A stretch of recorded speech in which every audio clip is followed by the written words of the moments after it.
தமிழக மக்கள் அனைவருக்கும் வணக்கம். சற்றுமுன் வெளியான மிக முக்கியமான தகவல் என்ன அப்படின்னு பாத்தீங்கன்னா, NPHS PHS ரேஷன் அட்டைக்கு சற்றுமுன் வெளியான மத்திய அரசின் புதிய உத்தரவு.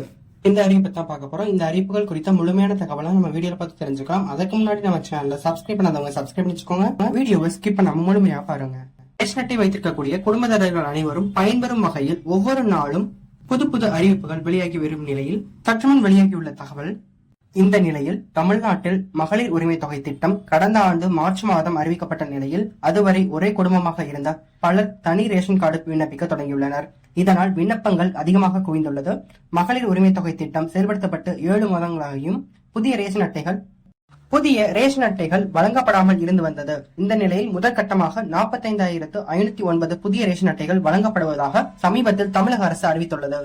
எனவே புதிய அட்டையை பெற்றுக்கொண்டு ரேஷன் கடைகளில் உள்ள ரேகை சரிபார்ப்பு கருவி மூலம் சரிபார்த்து ரேஷன் பொருட்களை மற்றும் அதன் மூலம் வழங்கக்கூடிய சலுகைகளையும் பெற்றுக் கொள்ளலாம் என்று தெரிவிக்கப்பட்டுள்ளது.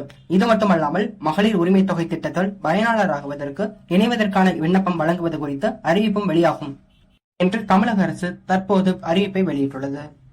அது மட்டுமின்றி இந்த நிலையில் நாடாளுமன்ற தேர்தல் ஏப்ரல் 19ஆம் தேதி தொடங்கி ஜூன் 1ஆம் தேதி வரை முழு 7 கட்டங்களாக நடைபெறுகிறது. ஜூன் 4ஆம் தேதி வாக்கு எண்ணிக்கை நடைபெறுகிறது.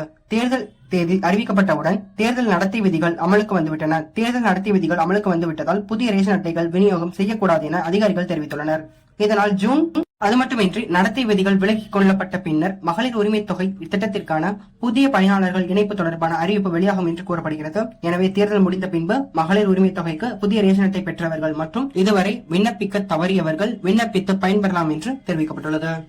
தேங்க்ஸ் ஃபார் வாட்சிங் திஸ் வீடியோ. இந்த வீடியோ உங்களுக்கு பிடிச்சிருக்கு அப்படின்னா லைக் பண்ணுங்க. இது போன்ற முக்கிய அறிவிப்புகள் எல்லாமே நீங்க உடனுக்குடன் தெரிந்து கொள்ள நம்ம சேனலை மறக்காம சப்ஸ்கிரைப் பண்ணிச்சுக்கோங்க.